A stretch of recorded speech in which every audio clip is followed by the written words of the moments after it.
ഗുരുവായൂർ ക്ഷേത്രത്തിൽ ആറാട്ട് നാളിൽ ഉത്സവ വിഗ്രഹം പുറത്തെടുത്തിട്ട് ഇളനീർ അഭിഷേകം നടത്തുന്ന ഒരു പതിവുണ്ട്.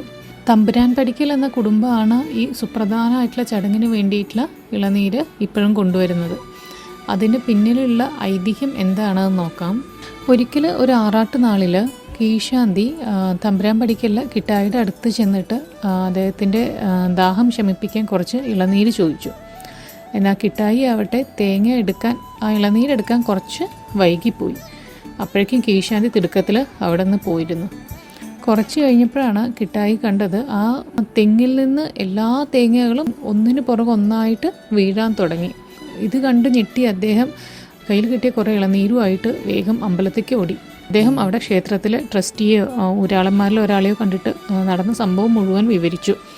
അന്വേഷിച്ചപ്പോഴാണ് 2 കീശാന്തിമാരും അന്ന് ആ വഴിക്ക് പോയിട്ടില്ല.